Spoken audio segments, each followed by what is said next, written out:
It's too cold in here. Yeah. I think it's just right, but we're in like a weird tropical, like a microclimate. We're in a microclimate up here. No, we don't. Okay. All right, we will, counselors, we will reconvene our meeting. It is 1:35. So just focusing ourselves. We have got, I believe, 5 more business cases to work our way through. Plus revisiting the biodiversity, biosecurity. Now, I've just had a conversation with our chief executive around that biodiversity, biosecurity case, and we don't quite have all of the modeling that is necessary to have that conversation today. So I'm just letting you know that that is probably not going to happen today. But we definitely should have facility to work our way through the other business cases. And if we still have time on our hands, then we will bring forward the infrastructure strategy so that we can tie together all of these business cases that we recognize have some overlap and getting some clarity around that integration piece. All right, so that is the plan for the day, for the afternoon. Okay, so now we are on the public transport brand. This is page 51 in the report. This is item 14.12, page 641 in your business cases. Over to you, Phil.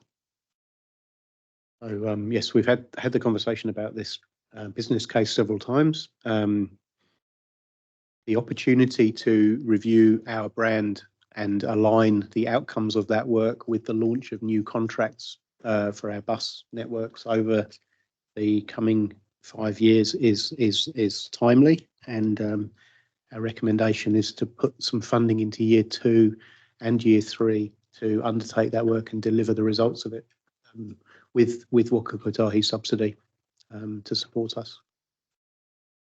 Happy to answer any questions. Councillor Dunbar-Smith. Yeah, thank you. Just a quick question. Support this, it seems a logical thing to do, but does it actually deliver the change of brand on all the buses, or does it just give you the new brand and what it's going to be? So the change to buses ideally would occur at the point where those contracts launch, and we would want the operators to do that work as part of the contract that we award to them. So that's probably how we'd look to do it. If we do that work out of sequence, we pay for it twice effectively. So we're suggesting that the changes occur as contracts are rolled out. But websites, everything else would occur probably in that year 3. Thank you. Councillor Marr? I've actually, my query I've just found, so thank you. All right, support? I'm looking for nods, supporting, yep. Anybody vehemently opposed to that?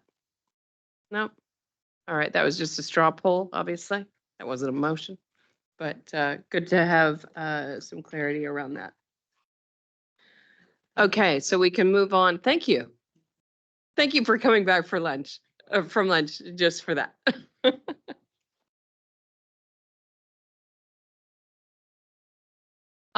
Yes, I understand that, but we have agreed a process here, so I'm just helping us work our way through that. Okay, so this is the strategic spatial focus. This is page 52 of your report, item 14.13. In the business cases, page 665.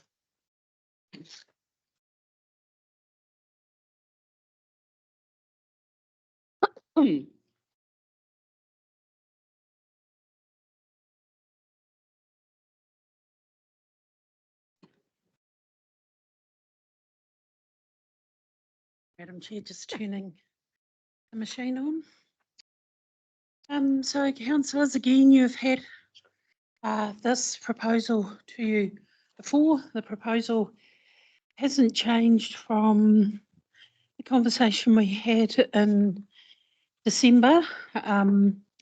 Just taking into account, the business case was fleshed out to take into account the issues around the linkage with future-proof and the necessity to make sure that this related to the entire region. One of the questions that you asked in December, and also one you've asked over the last 2 days, is there enough to accommodate the work that we're looking to do? In regard to the spatial plan, again, it is that funding to provide for 2 fixed-term roles, which was the project coordinator role and the coordination support role that will be required. Do just want to reiterate that it is not the product of a 100% strategic spatial plan for the region. It is the start of it. Earlier on this morning, Councillor Smith, I think quite eloquently encapsulated a conversation around, we've had all these bids for investment. We've got all this work still ongoing as business as usual. We've got all these things happening. How does it coalesce together? Where is the plan? How can we actually see where we're going, and that each piece of work that we're doing is actually heading in the direction we want to go and not hiving off to the left or right? I see this as a key instrument to give some confidence that it's coalescing, not just what we're doing, but as I've said previously, that .govt. You know, it's not just our investment in our region, it's our territorial authority investment in the region, it's our iwi partners, it's our key sectors, it is central government. Now, having come out 10.5 years of the Waikato plan process, having progressed through the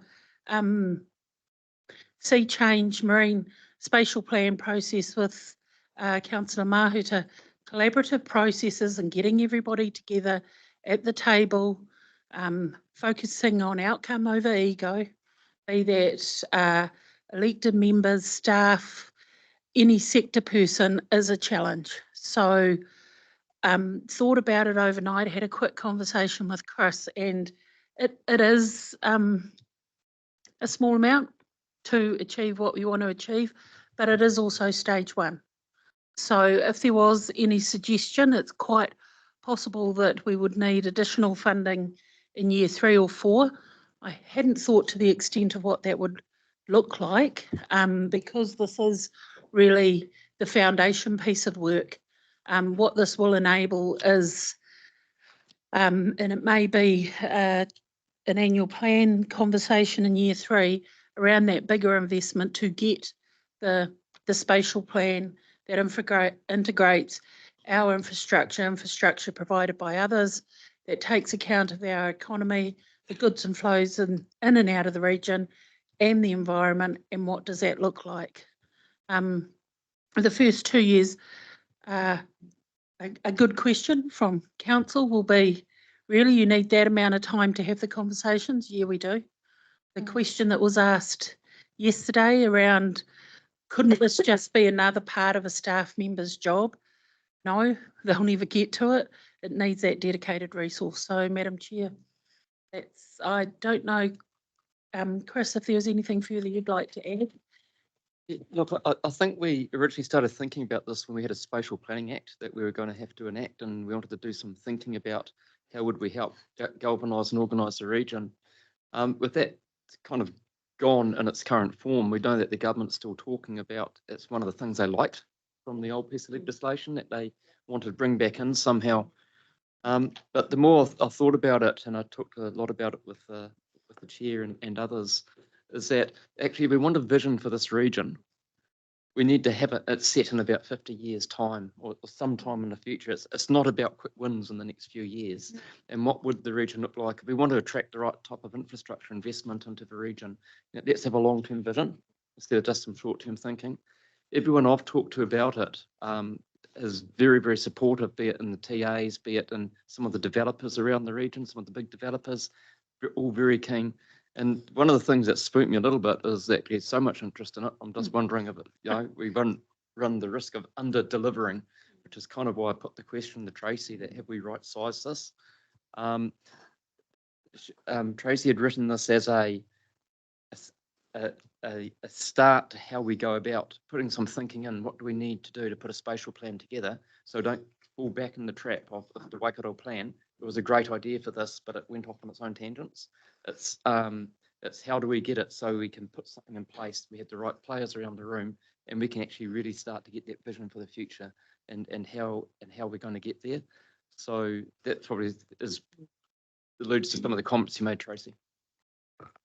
So just in terms of what's proposed here for the first 2 years being the first step, does that imply that the third year would be a pause? No, to be fair, I think there would be a need for a continued investment. Just when this was put together, I think, as Chris said, it's pretty much a stone that started to gather momentum. People have seen it, they've seen it as a hook. They are applauding us, I guess, for our leadership, but wanting more. We had framed it originally as a 2-year project, then we'd stop and see if people are keen. I think what we've got now is the momentum building for something more than a staged approach, something that's more significant. I am loath to go too far, too fast because of central government. And as Chris said, the coalition has indicated they like the spatial planning components. In fact, they locked some of those down in repealing the Act for Auckland.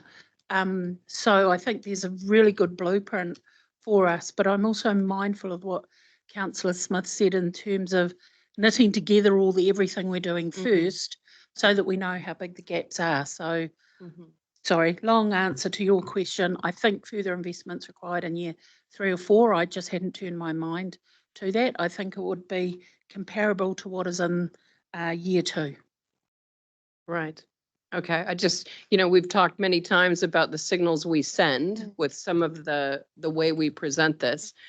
And I want to make sure we're not sending a signal that, yeah, we're going to start in 2 years, but after that, well, we'll see what happens. So would the recommendation, given what you've just explained, and I would echo that I'm certainly hearing from a number of stakeholders across a number of organizations within our region, a real support for us playing a leadership role in this space.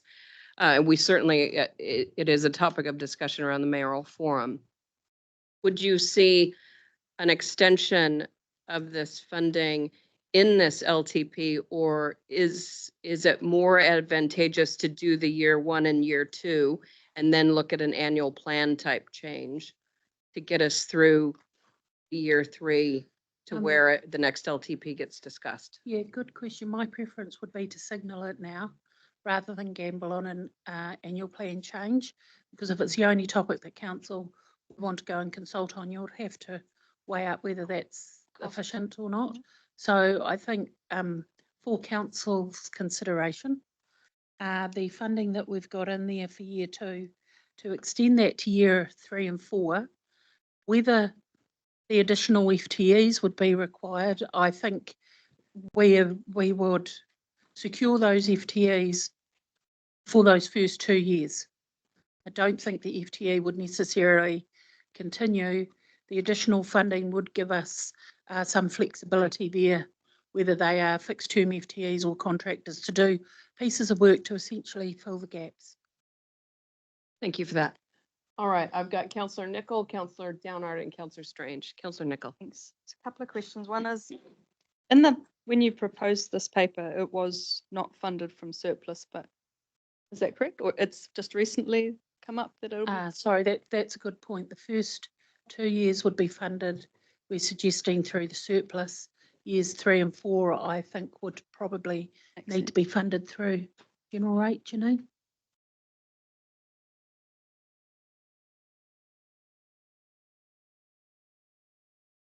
Okay. I don't think that got on the recording, but do you want to Sorry, say that so, again? yeah, subject to any other calls on the remaining surplus that council may have. Okay.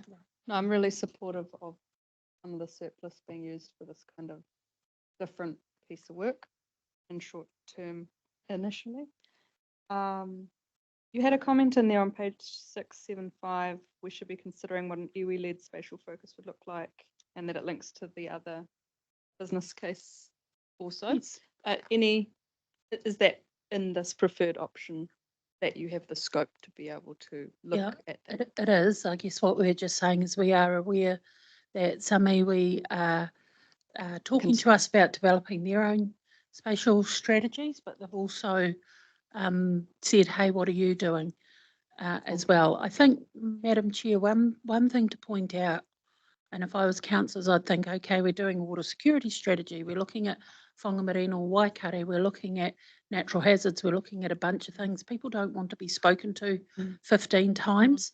So that ability to rationalise the engagement, I think we can use this project as a platform for some of that, not totally do away with the other engagement, because there'll be very specific topics to specific people, but this is a vehicle where we can rationalise some of that engagement.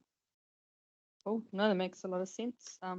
And obviously as part of that process, we'll ask the TAs to start to input as we have something to input into. That's awesome. Well, with all the chopping and changing and central government not giving a whole lot of direction, loving the idea of charting our future for bringing all things together. Thanks. I support the preferred option from the staff.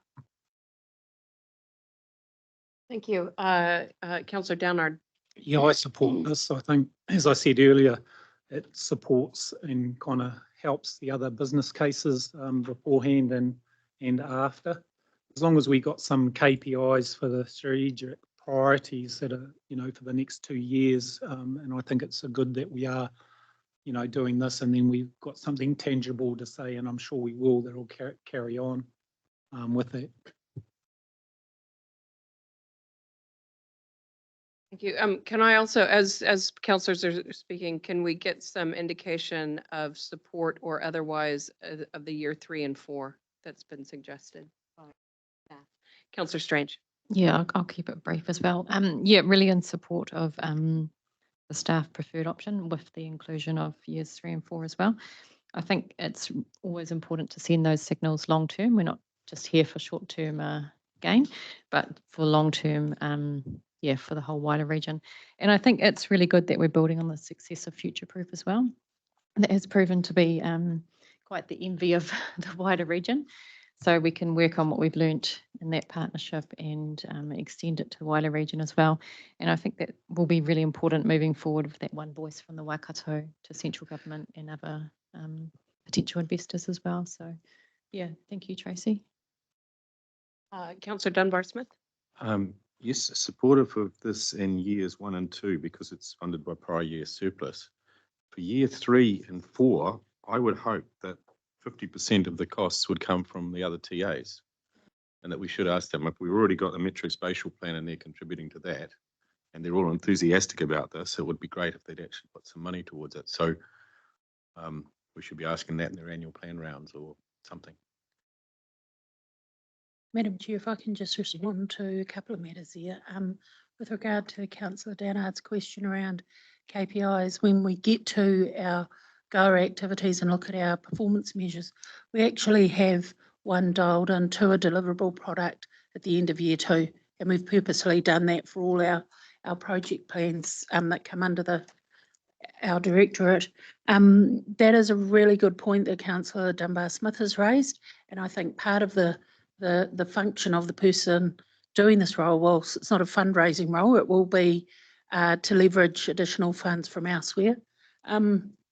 Again, 10 years of experience of asking territorial authorities to fund the Waikato plan have resulted in variable outputs, with only 2 lasting the distance.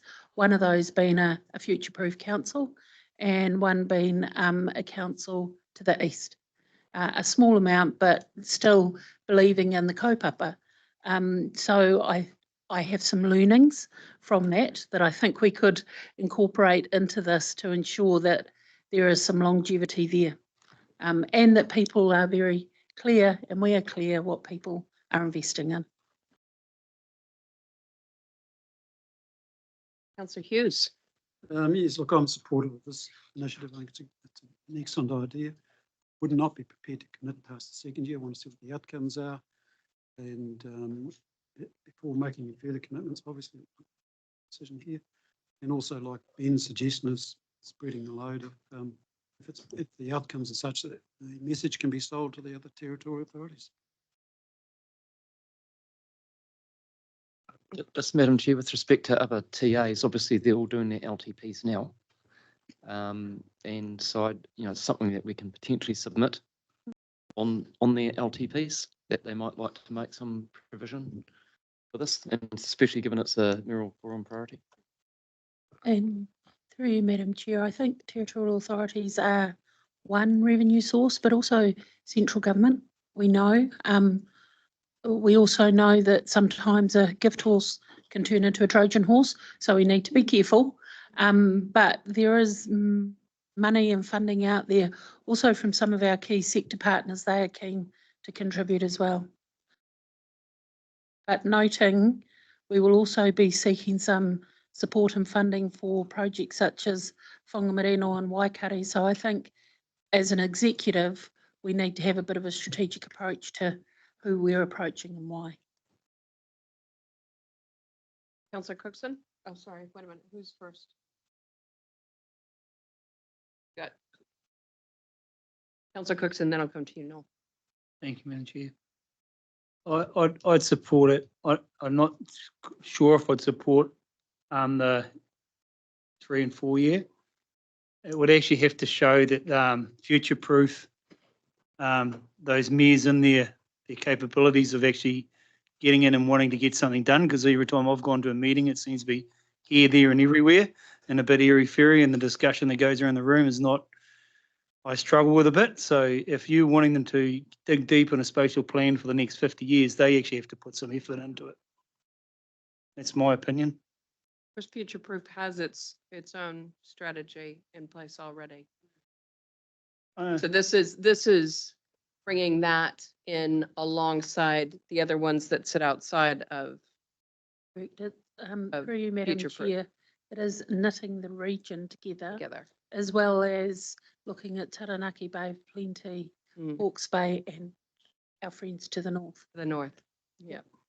But what I'm meaning is there's a lot of catting in the room, and when them discussions are going on, and it doesn't actually look like it's in the best interest of doing what's best for the Waikato region. That's my opinion. When I've been there, I've sat in twice. Catting in the room. Is that, Pardon? did you say, is that what you said? Catting in the room? Yep. I've sat in the back of the room twice and listened to it. Catting. A lot of people All right. just sitting there having a whole lot of beep, beep, beep, All beep, right. beep, beep. Okay. So just oh, sorry. Councillor Smith. Thank you. What I'm concerned about is spatial issues are not going to go away. And to fund for 2 years, short-sighted. We've got the prior year surplus, that's fine. And going back to Tracy, picking up on my earlier comments about knitting it all together, there's so much risk that if we don't pull it together, then the silos continue to take directions and not necessarily integrated. So short-term role is short-sighted in my view. So I'll leave it at that. I would agree with you on that, Noel. It's, sorry. I know. It's a special moment, 1:59. No, I would agree with what you've said there. I think that we do need to look at what we have tried in the past, what's worked, what maybe hasn't worked so well, and ensure that if strategic spatial planning is something that is important to the future of this region, then we need to commit the resource to it to enable us to ensure we're going to get a good, robust start that brings other partners on board. So Just to support Robbie, it's a completely different issue, that our 3-year terms do not lead to good decision-making. And that's probably the comment that I would make around the mayoral forum and the next election being foremost in their mind as opposed to doing the right thing. But I couldn't possibly comment. I like to think that around this table, we're focused on doing the right thing. All right. So I'm hearing support definitely for 1 and 2, funded by prior year surplus. I think there is still some debate on the 3 and 4, and would love to understand any options we have around funding that. Well, one suggestion was obviously to go out to LTPs for the other councils. Through you, Madam Chair, through Haven and Jane and also Lizette's team, we pretty much do comprehensive submissions to all our territorial authorities. I imagine PT will be one of our key issues, infrastructure and drainage and impacts of increased urbanisation. Whatever the TAs are putting out for consultation or comment on, this could be a topic that we insert in our submission and speak to with some keynotes at their hearings. That doesn't necessarily guarantee us an income stream, but it's the right conversation to have. And I suppose the other comment I would make again is around that signaling, right? Mm. Are we signaling to this region that this is a 2-year piece of work? Or are we signaling to this region that this is of enough import in planning the future of this region that it deserves some longevity? Councillor Nicol. Yeah, I was going to just say, when we ask others to put some money in, often they will still expect us to put a portion in. And so a reasonable but portion that's already adjusted for what others might make up could be a nice way to at least have it on that row or column, I suppose.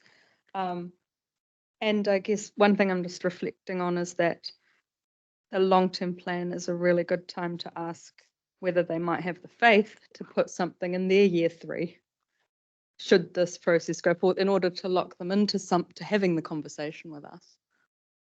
But knowing how much you've gone through, Tracy, with trying to fund Waikato Plan, that might be a terrible idea, and you're welcome to ignore it completely.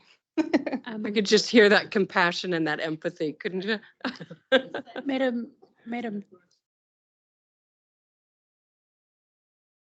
Madam Chair, just so I guess we can provide some guidance for Janine and the work that she's doing as we're having these conversations. So just so I think I heard with year 2 and 3 not to put anything in, or to put. No, year 1 and 2, yes. Yes, year It's 3 the and 3 4. and 4. That's So is that something you'd like me to bring back to you, or did you want that amount put in as part of your deliberations to consider? I think I would like to see the amount put in as part of our deliberations. Yes. I would like additional commentary on how that might be funded. I mean, we've heard general rates could be one way. Is there anything else? Is there any other way that can be funded? Thank you. And do take your point, Councillor Nicol, that if we're going to go and ask other people to put money into year 3 and 4, we probably should have to have some money in year 3 and 4 as well. Otherwise, it'd be like, well, you're not doing it. So that's exactly signals. Awesome. Okay, on to the next. This is funding partnership opportunities. Is that what I'm on? Yes. So this is page 54 in the report, 682. In the business cases, this is business case 1414.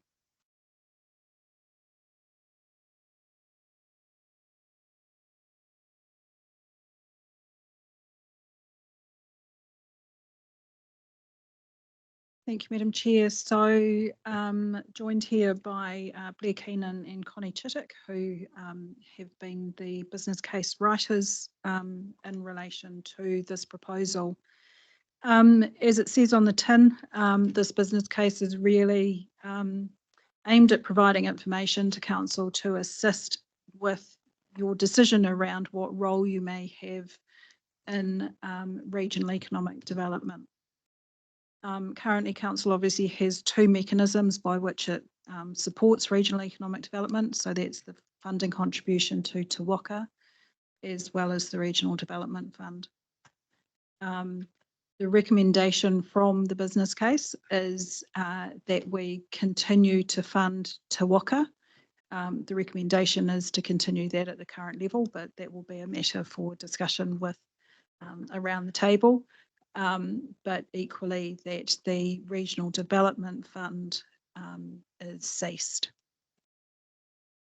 I think subsequent to any decision on this business case, there does need to also be a discussion on how any contribution to Te Waka should be funded. I think when we talked about the investment fund distribution yesterday, there was some reference to Te Waka then. And included within the main report is reference to what might a targeted rate on commercial and industrial businesses look like, as an idea that I guess was floated late last year. That information is just provided there for you to be able to size and quantify the impact of what that may be. But happy to throw it to the table, and when team will respond to any questions. Councillor Smith, are you number 5? Yes, Councillor Smith and then Councillor Downard. Councillor Smith. Question, so I'm assuming with the 6,158 and the 5877, those are zoned properties as opposed to that zoned lots as opposed to actual premises on those lots. So those are the number of rating units that are classified as either commercial or industrial. So they don't actually on have to their have a title. business on them, but those units would be, yeah. So just to clarify that. Okay, thank you. Councillor Downard. So this is, are we asking whether we want to carry on with Te Waka and then where the funding's coming out of? Yeah. So yeah, it's a no from me, mainly because we've gone from 2.5 million down to 1.9 Western, and then we've got to decide whether that's going to be a rate subsidy or what else we're going to put that money into.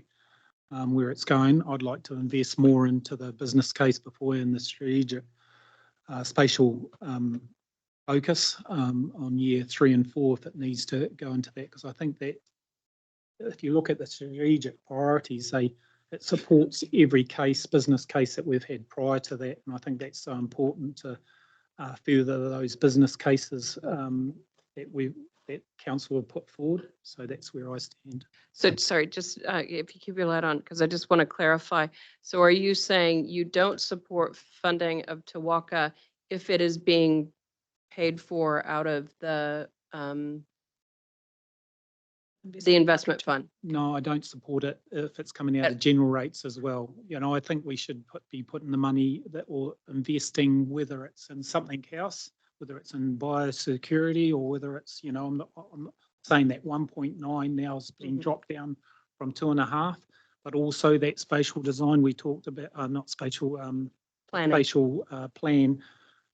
I think that's going to be so important for the entities, like, you know, exactly what they've put in there, the 5 entities that or 4 that they've put in there for the future. I think it's going to be more important than what we can get out of Te Waka and development, because I think that's important because it comes before Te Waka as a certain extent, because unless we've got that right, that ain't going to get right. Right. It's my opinion.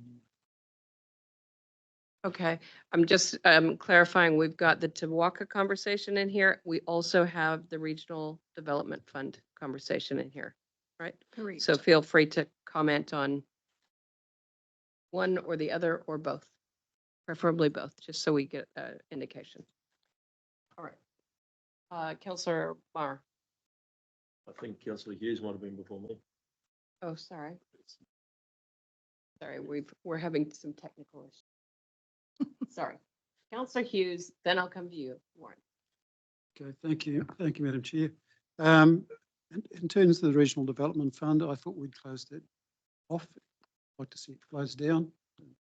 We're not the right people to be a party to providing money to assist businesses around the region. There's better vehicles to do that. The question we've got on page 55 is who should lead the Waikato region in providing a regional voice to engage with central government?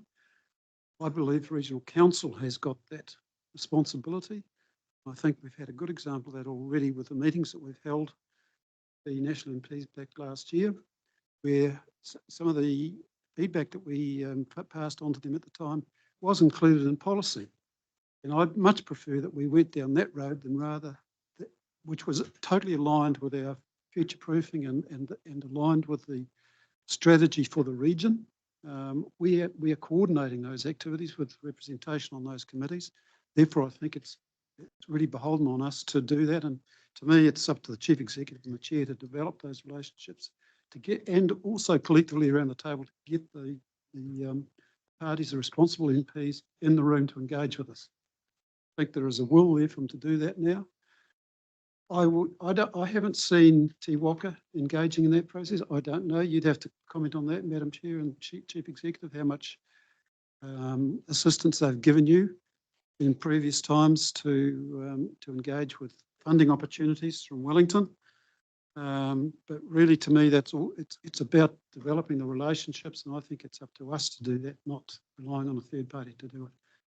If we are to continue funding Te Waka, then I'd like to see it halved, irrespective of where the source of the funds come from. But I'm not seeing value for money. I know I've got a couple of meetings coming up with them in the future, and I'll be challenging them on that. But I do see them as, if they were working effectively, to be providing that conduit of communication between the region and Wellington. And I personally believe that we have the responsibility, the people around the table, to do that. Thank you. Councillor Thank you, Madam Chair. Yeah, just around Te Waka, a similar vein to Chris. It's certainly not, I'm not supportive of the funding staying at the same level. I would be more happy or comfortable around 200,000. Not some of the, we've had several meetings with them now. I know there's another one coming up. But we have given a number of items of feedback, and I don't see that coming through. I see some of the strains that they head down, or some of the avenues that they head down, sort of aren't relevant to what I believe is core business for this council. Along the Regional Development Fund conversation, I would, and call it what you like. I know we've stopped it, and I just checked our website and it is stopped. Call it what you like. I would actually like to see a value there going towards biodiversity and projects along that line. I know that biosecurity conversation is coming up further down the track, but that's my view at the moment. Is I'd like to see that sort of type of fund coming from our investments and being used for projects along those. Thank you. Yeah, I've got Councillor Nebo and Councillor Nicol and Councillor Clarkson. Stu. I think the investment return is the right place to fund Te Waka. I hear the comments made about Te Waka. I'm a bit, and look, I'm of two minds. I think they, but I also think that cutting them back, I don't think, noting some of the criticisms that have just been levelled at Te Waka, and I'm not saying they weren't justified, but I'm struggling to see how cutting them back to 200 odd K or whatever would help them address those criticisms, if that makes sense. So I do think we should maintain it at 750. My recollection is we've got one of the lowest funded, or for want of a better word, economic development agents, EDAs in the country. So I don't think that would be a constructive step forward. By all means, getting them back in here and give them the feedback, and you know, let's not be scared to give them the hard feedback, you know, but that's where I sit on that one. In terms of the RDF, I think it was a good concept. I think we need to take on a bit of the blame as well. I mean, we Timanova Road the recommendations of the panel that we put in place, which I don't think was very smart at all. No, that's history now. Quite how we give effect to that sort of thing going forward, I'm not quite sure. I think we need to have a bit of a think and a bit of a brainstorm about that. I am a bit nervous in terms of the infrastructure stuff that the government's proposing, and we, we saw when we remember when we did the Advantage Roam, we weren't very proactive as a region in terms of partnering with central government. We've come a long way since then, and we need to maintain that capital that I think we've started to build. However, I don't want to see us getting sucked into using the returns from our investment fund to fund infrastructure deficits that have come about because of either failures in council TA decision making over the years, or failures in the funding mechanisms that TAs and regional councils are forced to work with.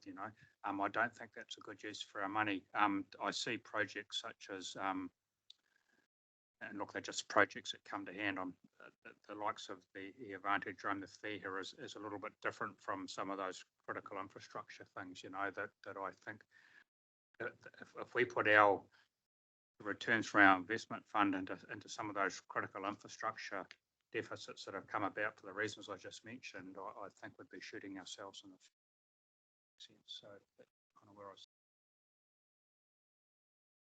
It's helpful. Nice, thank you. Councillor Nicol. Thank you. Sorry, just digesting all of that. Yes, I'll start with the Regional Development Fund.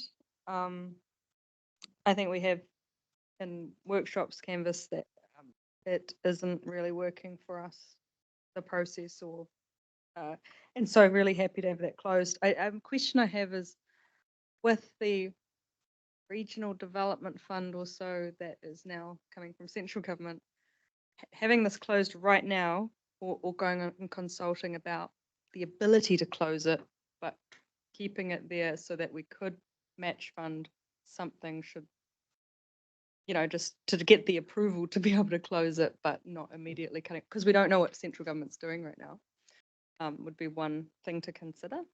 I don't know how Shane Jones's funding is going to work. So that was just a point I wanted to make, but happy to have the concept closed in principle. The investment returns that fed that fund, things that I've canvassed have been whether it would be worth just letting it accumulate, come back to its levels that we want it to have, and just waiting and seeing for a while, and thinking about whether it would be worth investing in land at some point. We don't know where that is yet, but having that option open to us, since land is a good investment in New Zealand with the way that our economy works. And knowing that there's a whole lot of work that is in all these other business cases where that money could be quite useful to draw upon. Just one question I'll put out, but I'll just list the other couple of options in case you want to feedback on any of them. Obviously, we could reinvest them into the managed funds to grow that more.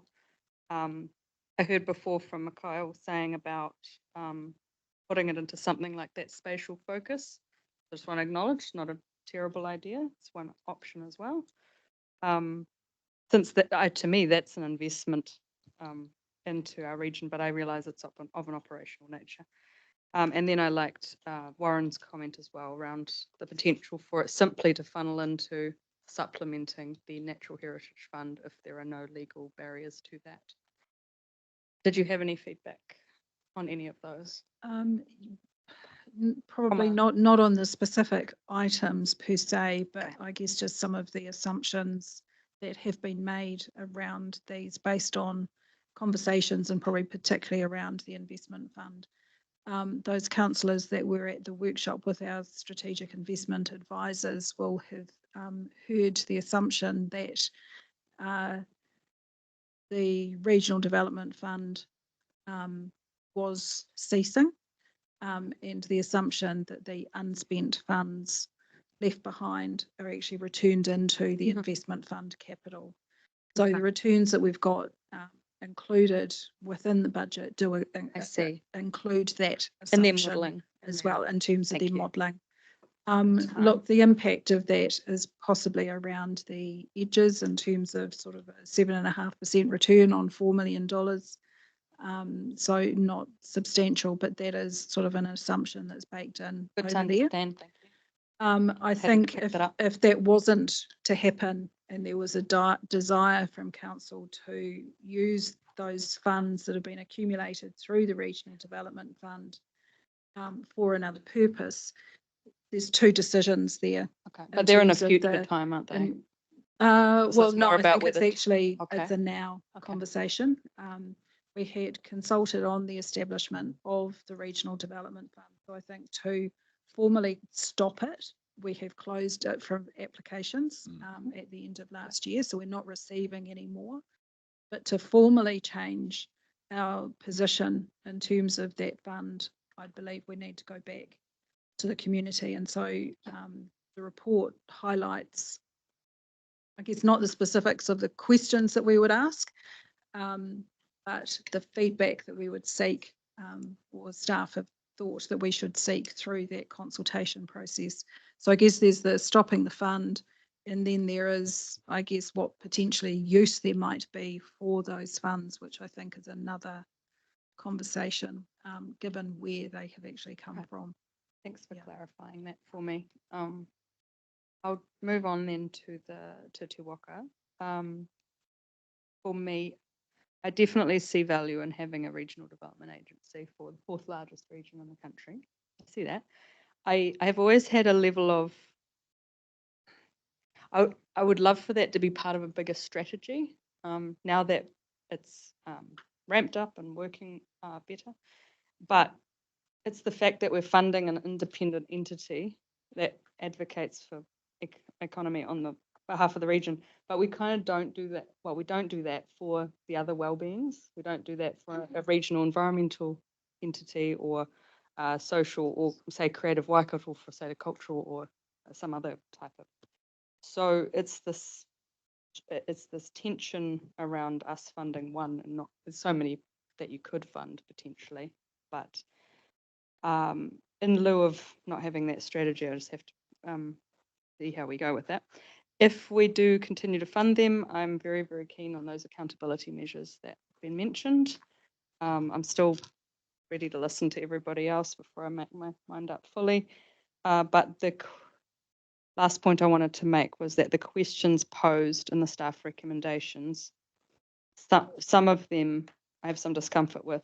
And just for example, the third one was, is the Regional Development Fund an appropriate vehicle for funding such activities? If we already kind of know that we don't think it's an appropriate vehicle, then why would we go and ask? So I think when we do the questions later, I'll pay a lot of attention to that. And the targeted rating for Te Waka, we haven't even talked about yet, but it did seem very strange to me that we would target rate and not include one of our main part of the economy, like from the rural or ag side of things, and it would only be, I think it said, commercial and industrial land. So I worry about the way that that's perceived if they're having agribusiness seminars and talking about that 8 to 10% of our economy, but it's not, it's kind of funded more from the commercial industrial. If you can help me figure that out, then I'm open to a targeted rate discussion, but how would you resolve that? Do you think it's already resolved because there are parts in the commercial industrial that cover that ag sector enough, or just the perception thing for me? Yeah, so I think the discussion was around a rate on business, and where would you draw the lines around those businesses? Conscious, I guess, that there's a lot of other activities that are focusing in terms of that rural sector. This is an opportunity around the capture of that more commercially focused group who Te Waka are also working to support and enable.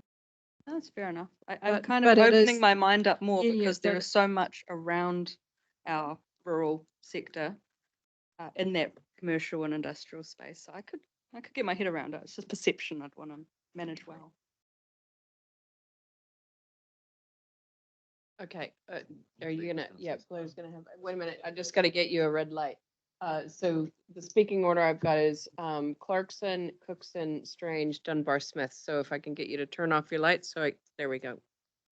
The only other thing that I'd add to that is that I guess with farm businesses, they're almost universally selling into processors or other Yeah, that's where I got. intermediate things, which will be captured by Okay. these rates. So if you were to charge both, it's almost like 2 bites of the cherry. I think if we described that sort of people didn't have the initial reaction like I did, then I think it would be fine because what you're saying is logical. Okay. So I think it'd be interesting to hear from others what they thought about the targeted rating thing. But I'm done. Yeah, I'll listen to others now. All right, Bruce. Thank you. I'll try and keep this short. I don't support Te Waka getting the full amount. I've sat through a couple of meetings with them in this chamber, and I still have some concerns about their ability to self-fund things. And I think they should be putting more effort into that aspect of the way they get funded rather than just looking towards the Waikato Regional Council. So I'm not sure about the level of that, but I mean, everybody in the country at the moment is doing a bit of a cutback, so 500K sounds about right to me. Having said that, yeah, just seeing other parts of the country where similar groups are operating, for example, Taranaki, Venture Taranaki in particular, I get to hear more about what they're up to and their successes. Now, it may well be because of my origin, but I don't think it is. They seem to be more out there in the face of all of this and getting the message out. And they're really proactive about self-funding too. So that's my comment on Te Waka. The Regional Development Fund, my understanding is looking at page 694, we're talking about 4 million. That is in retention. Is that being held?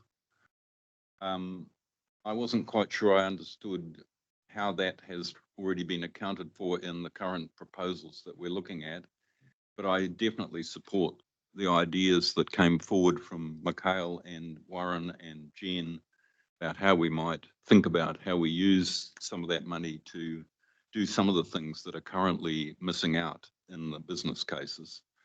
And the obvious one for me, given the title of this topic, which is to do with community connection and all the rest, was the Natural Heritage Fund and how we might use that in some way to assist that shortfall, that making up the lack of increase over a very significant period. And also the collective impact project came to mind as well. So those are two areas where I think, and as Mikhail's one on the spatial plan too, absolutely. I think these are good ideas to consider. I have looked at the terms of reference that you recirculated, Janine, and I noticed that they are still in draft, and I'm assuming that there might still be a bit of tweaking needed around the wording to ensure that we're following a proper process. I did feel, though, having read the text, that it was quite enabling in relation to other well-beings, including environmental well-being. But the way it was framed clearly was about the economy in a very, what I consider anyway, a very narrow sense. So yeah, I'm interested in exploring that possibility. I think it's really important that we use the funding that we get from investment and to progress the things we as an organisation are trying to achieve. And I think that was the point that was being made about Te Waka, not necessarily linking in with us to the extent that it should. I mean, the governance is still a problem. It's somewhat separated from the regional council.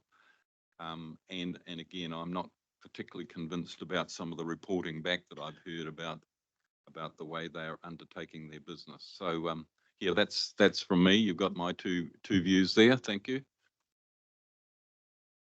If I could just make a comment through, Madam Chair, just on the very last point that Councillor Clarkson's raised regarding their governance membership. It has been raised, what would the opportunity be to have another look at it?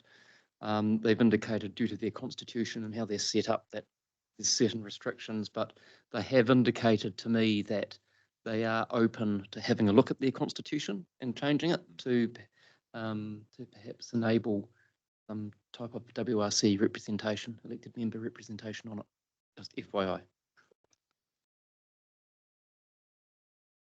All right, anything else? Nope. Angela, Councillor Strange. Oh, wait a minute, sorry. Councillor Cookson and Councillor Strange. Thank you, Madam Chair. I 100% endorse the end of Bruce's conversation there. Even by cutting half their budget, and maybe they should be shifting into this building because we've got half enough office space without them leasing offices and things without, then we're paying for that as well. So I've got issues, should they actually be in here and not somewhere else? To the Regional Development Fund, yeah, I 100% agree that I'd rather that gets used on stuff that on business plans of maybe buying land that we want to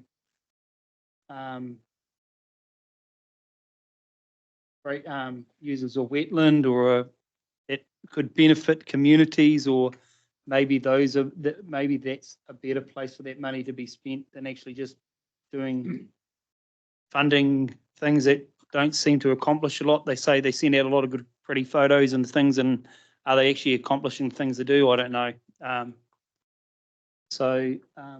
I'd rather see our that money used in our own biodiversity and restoration of our communities around the region, instead of putting all that pressure on landowners to give up their own land for free.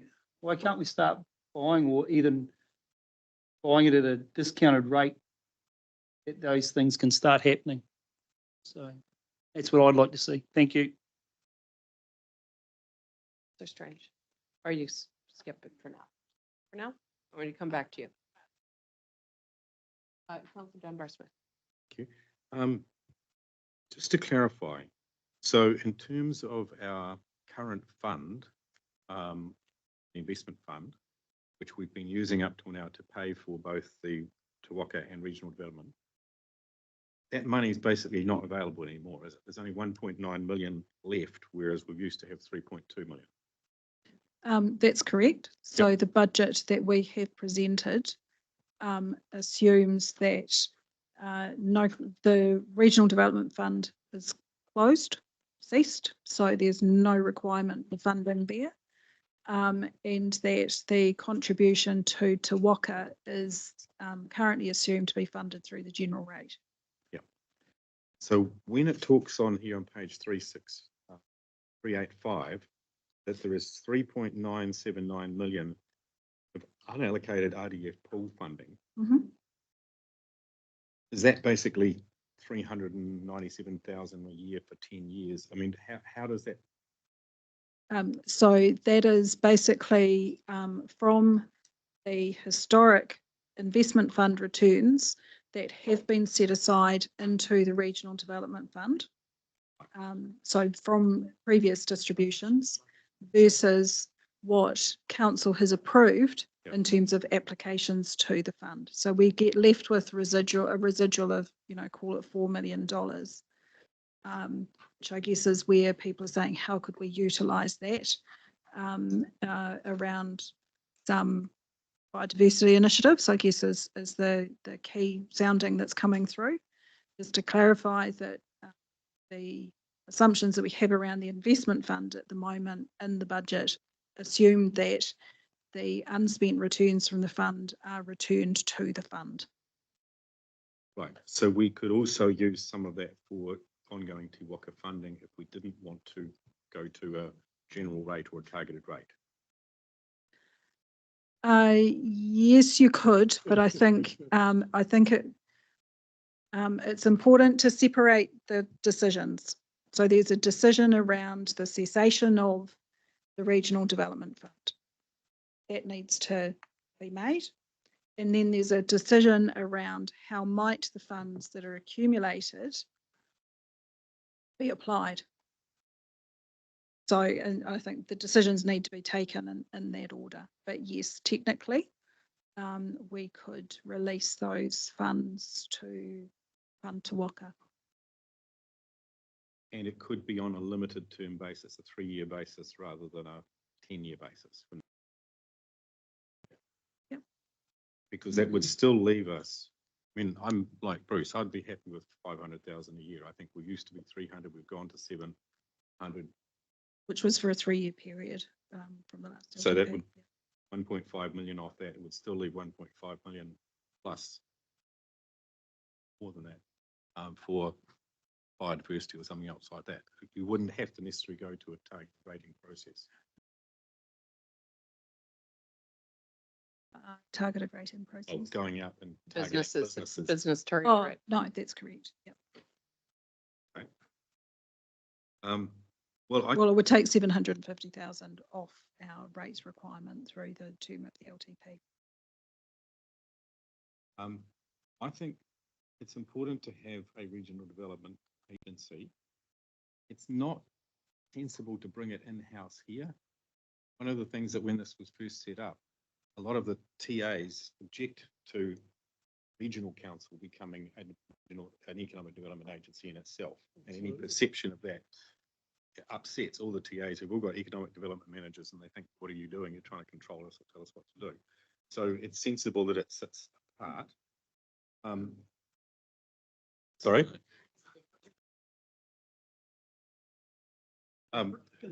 So just continue on, Ben. The other point is that this government, the new government, is still looking at funding city and regional infrastructure deals. So we do need somewhere to coordinate and help with that. Now, we don't have the staff in-house with that, but they could certainly work closely on this. There is money out there from central government available, and it will need to be delivered 1.2 billion relatively fast. Queued up. So I would not like to see it disappear, certainly in the next 3 years, but I'd be happy at 500K. And I think it could be funded from the money that's sitting there in the unallocated pool and still have money left aside for biodiversity or other projects.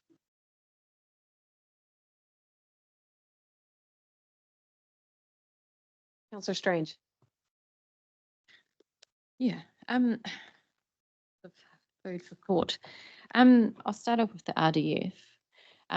Yeah, thank you, Connie and Blair, for your work on this report and also over the years on the RDF as well. I know that you put a lot of time in to make those applications a success, and thank you for that.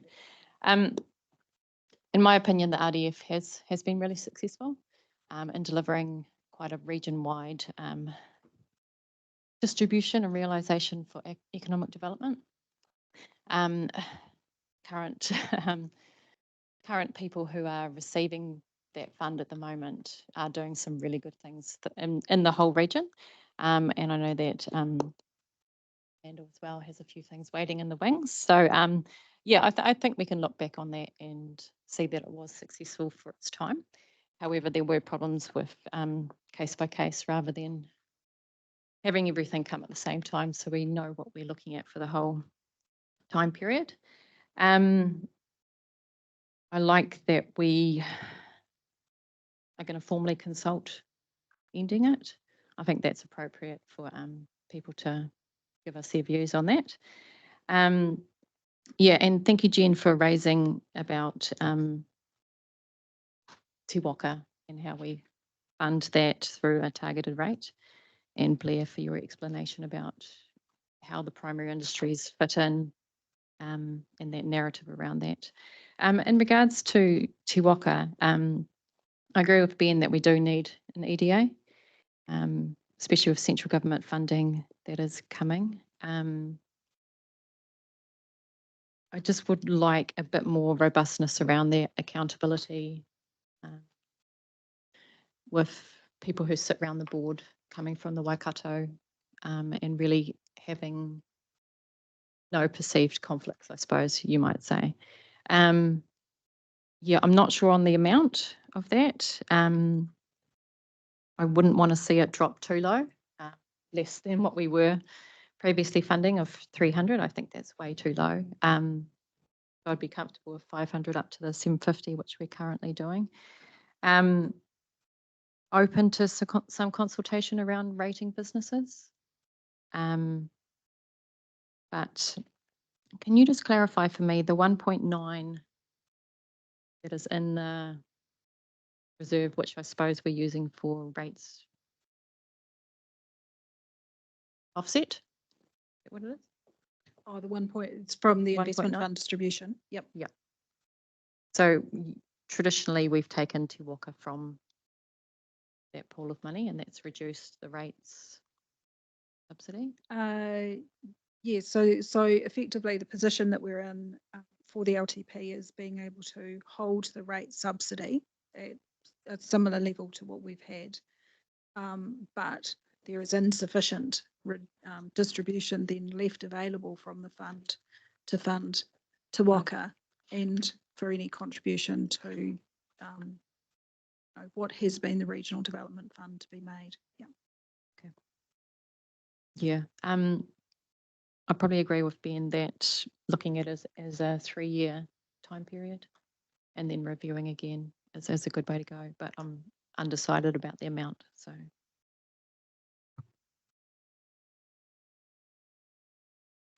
Noel, Councillor Smith. Thank you. As far as the RDF goes, I absolutely support stopping it. I've always been of the opinion that council should set its strategic direction and support the projects that it wants to see over the post, rather than rating people and giving it away. And whilst there is often and more often than not leverage with other dollars, it's not necessarily the most pressing priority that the council would have in its strategic direction. So I'd like to see absolutely RDF consultation to pick it for touch. Then comes the issue of distribution, and I think that's a discussion for another day rather than today. As far as Te Waka goes, I think it was Bruce that alluded to a couple of presentations in the, what it is, 12, 16 months that we've been here. And I think our short-term memory is either failing or we've forgotten that we were totally unimpressed with the quality of the presentation, the glossy brochures, and not a lot of substance. And there was a discussion that followed that we wanted to see some milestones, some staging points, whatever, where we could tick them off and release the money, not just hand over a great sum of money and hope for the best. My own personal opinion was that they were feathering their own nest rather than the needs of the region. So, and it was empire building that came across to me personally. So, Te Waka, I think it's the personalities involved as opposed to what the aspirations. And I remember Te Waka being created. It was Alice Fisher, if I remember, was the first chair. All good intentions, but when he left, it seemed to go in a different direction, and the personalities became bigger than what. And quite honestly, as Bruce said, we hear about other regions, and I haven't heard one thing apart from the 2 presentations about Te Waka outside of this room. We don't hear about what they do. We've not seen evidence. When Chris Hughes asked for the financials, told to go away, nothing's there. We're not getting feedback. If we can't see what our dollars are actually achieving and being spent on, it just cannot be supported. I don't hand over $500,000 or $750,000 to somebody and say, "Oh, good luck," and kiss the money goodbye without knowing what I'd be damn fool. I wouldn't have any money left. The reality is, what are the returns? Where's the presentation that we had was glossy out there, and I don't wave my hands around, willy-nilly at times, but the reality is I didn't really feel I got anything out of those presentations. So if I'm feeling like that, the one or two comments around this table have been, you know, they need to improve, pull them back. But we pull them back, and unless we set parameters, we're still no better off. So, yeah, there's got to be a hell of a lot more for them to come up to scratch for me to support this, Madam Chair. And the reality is, I can't see why we should support them unless we have it stepped out in front of us, what their business case is, what they expect to achieve, not what they've done. I want to know before the dollars are handed over. But in fact, if there was a vote of confidence, I would vote no confidence at the moment. Thank you. Councillor Hughes. Thank you, Madam Chair. I know I've already spoken, but I thought there's just a couple of points I'd like to make. First of all, answering the question that Robbie made about the point that Robbie made about the premises. At the moment, my understanding is that they're getting a mates rate steel from Simon Perry, and they've also got a hub there of other non-profit organisations. So, you know, I wouldn't want to be party to disrupting what they've got there, because one of the things we talked about previously was encouraging them to consolidate like type organisations and share the funding rather than each one of them doing their own thing. And there's economies of scale, so that's the first point. The second point I'd like to make, in terms of funding, if we are going to fund them, then my preference is very much for a targeted rate, because that then shifts attention on them to actually deliver and to be accountable to the ratepayers, rather than coming from a nebulous fund which has nothing. There's just no tension between ourselves and them. So if we are going to fund, then I believe it must come from a rate, which means that we can move the tension to the ratepayers rather than ourselves. Is if we take up Chris's support, if we go out to consultation and the business community, commercial community come back and say, not a hope in hell, we're not going to support this, what's the option? Are we going out with saying, and the decisions will be for another, so I'm just raising this as, if it's rejected by the business community, is there a second option that it's general rate funded? And if so, so we've got to think a little bit further ahead.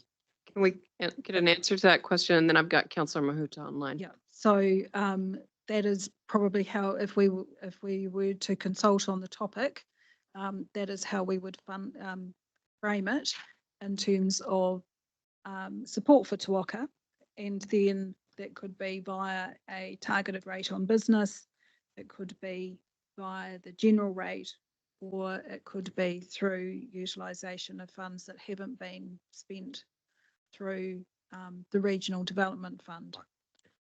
Council will, through that, need to have a preferred option as a starting point. But then you can get the feedback from the community around the decision to fund to start with, but the funding mechanism. So you would get, I think, with that type of range of options, a range of views on the topic as well from different sectors of the community. 3. Councillor Mahuta. Kia ora, Pamela, just to the matter on Te Waka. Just when we did enter into this, I think the models used for us to reflect upon where Auckland and the Bay and where their economic development agencies had caused a multiplier of benefits across their areas.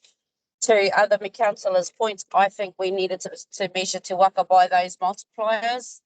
That's why we can't see through to their development potential. My own thing is, timing is key. This is a suite of governments who's in their different agreements. It's regional development that what they want to empower. So I'm not saying keep or lose Te Waka, but then who takes place of them to have that conversation as a nexus for regional investment, if not Te Waka. So it's a question, but in my mind, they're there.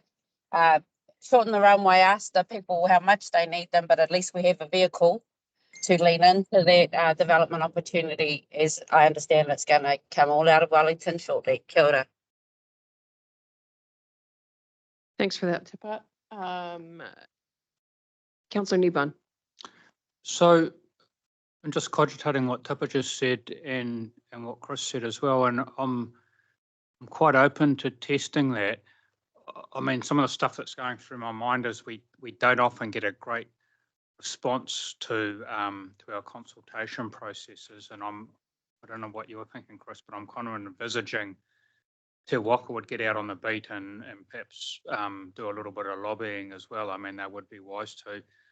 I'm guessing they'd probably want to get round all the district business areas. It wouldn't just be Hamilton centric, because I mean, they do quite a bit of work in North Rahanga and Waitomo. I know that for a fact. They set up workshops down there. I'm just on what Tip is talking about. I'm kind of wondering whether we should entertain a combined model for the next LTP of some base funding on the back of what we've been doing, and a portion of targeted just to try and do that testing rather than just completely yank the rug out of them. Because I mean, we know that we don't always get great responses to our consultation processes, and you're asking a business community across the region all of a sudden come together and have a say when they've never ever done that before, on anything, And look, I've never forgotten the Waitomo mayor a number of years ago was getting a bit of stick from some of the big cockies in the King Country, and there's some big operators down there. And he said to them, "Oh, how often do you guys got together and put a bit of time into submitting on the Waitomo district plan?" And they said, "Oh, never." So that's the sort of stuff we're up against. I'll just chuck that one out there, right? Thank you for that. Just in terms of my views on some of this, I agree with stopping the RDF. So you posed sort of two questions and made sure to direct us to that they are separate questions. So I'm in support of stopping the RDF and looking at how at other ways we can utilize that, utilize and distribute those funds. In terms of Te Waka, I think I've been very clear in the past that I have found them extremely helpful in my role. And I suppose it's interesting, Councillor Clarkson, you were saying that you hear more about Venture Taranaki. I don't hear about them. And so I suppose it is a bit, what audiences are we a part of, right? Because I certainly hear about activities of Te Waka in various areas across our region, and am impressed with the coverage they have been able to achieve, given that they do not get significantly funded, as I think it was Jen who was pointing out how they're one of the, our investment in as a region in an EDA is at one of the lower levels across the country. And as I've said before, I wouldn't want to see the fourth largest region in this country not have an economic development agency. And just building on the comments from Councillor Mahuta, we are seeing signals from this government that they are expecting regions, sub-regions to come together. And I think that having an agency that can work alongside us as we navigate that spatial plan that or that spatial planning development that we've discussed earlier today, I think that they have a role to play in that, and would certainly advocate for continuing to support them at the current level of 750, as long as we are going through that process around the accountabilities piece. I think that we have had that conversation with them in the past about some transparency, about our opportunities to engage at that governance level, and also to reiterate some of the conversations we've had in the past around what we expect to see them reporting to us on and in what way. So a condition of that support would be a pretty fulsome discussion around transparency and accountabilities. In terms of the RDF and distributions, I think that there is that option around the Natural Heritage Fund. And I thought that was a really interesting point that Councillor Nicol brought up the other day around if we had inflation adjusted the contribution, what that would look like today and how much would be available for us to support these community initiatives that we all know have real support in various areas across our region. So I certainly would support us looking at that as a mechanism to utilize that funding to continue to do the work that we are statutorily required to do. So that's just my thoughts on that. So do you need anything more from us right now to progress things in your modeling? I think what we will need to do, because there's a number of decision points that are actually required within that. I think probably the one that's clear is around ceasing the Regional Development Fund. But we still have alive the level of funding for Te Waka. Views are mixed on that. And then there is what happens with the residual from the Regional Development Fund around where that might sit, and obviously still how Te Waka may be funded, and if we're going to consult on it, exactly what those consultation options may be, but where consultation options are probably okay, we can work through that, but what is council's preferred option in terms of what we're actually going to base the budget that you'll approve shortly in a couple of days? What basis will we do that on? Okay, but we'll frame that up to bring back in terms of through that wrap and decision making. Sure. Ben, Did you have If we've raised money for a regional development fund, I think there's some logic to developing some of it towards a EDA because it's still a regional development function. It's just a thought. Good point. All right. Okay, councillors, it is 2:56.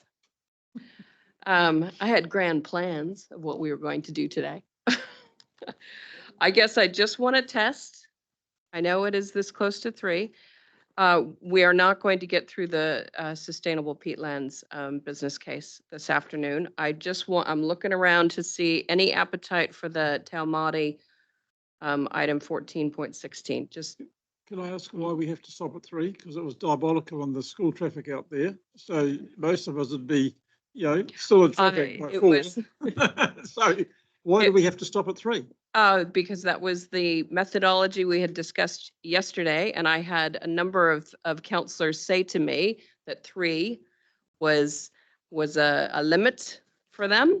And so I was just trying to ensure that our process was one that supported good decision-making for this But council. the chair is consulting with us right now and asking us about what we're up for. And I was one of the people who suggested the 3 for the reason that we do tend to flag somewhat in the afternoon. But having seen where we've got to today, I'm up for carrying on a bit longer. So my feedback is it depends, can we complete tomorrow or are we into Friday? Because if we're going to be into Friday, and it is what it is, will be what it will be, then bugger off now. But if you think we can complete tomorrow, it's probably worth hanging out. But I would really like to see us do the item 14.16 today. I think that's a conversation we should be able to get through.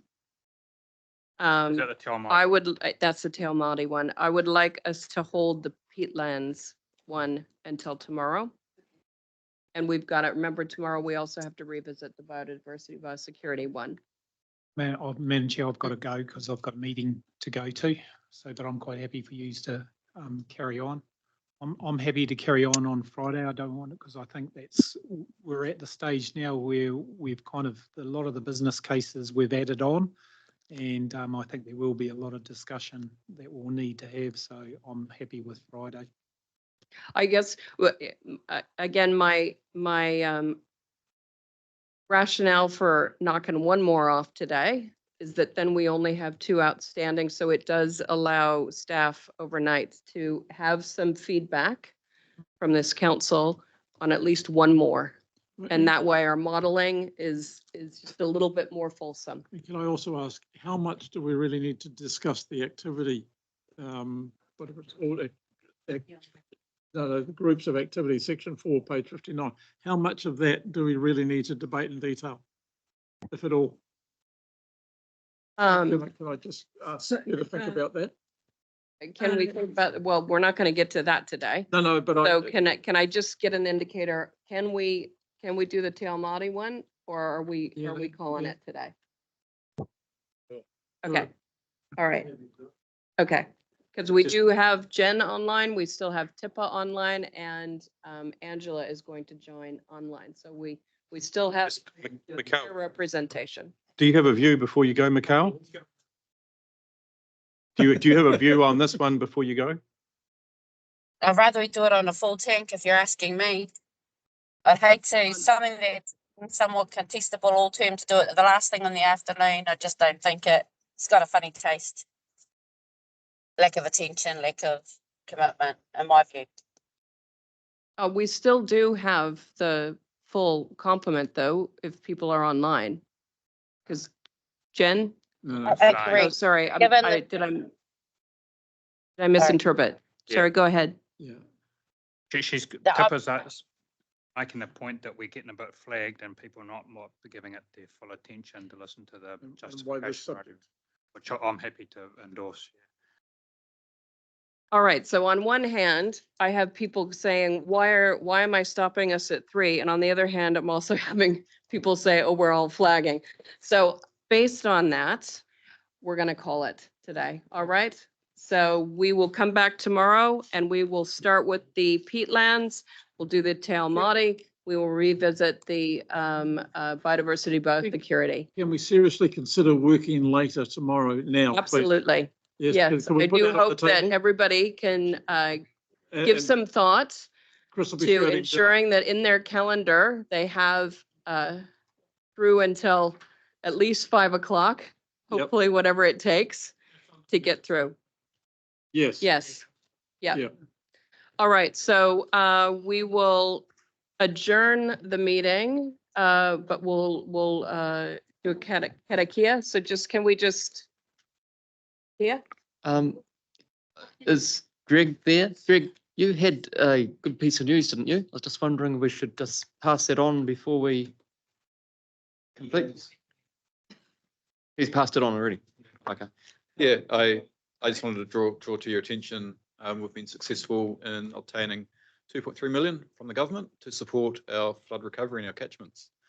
Projects across the Coromandel, Waiho, Well done. Waikato, West Coast. So yeah, and this is on top of the funding we already got for Graham's Creek and Coromandel pre-Christmas. So great outcome. Thanks, Greg.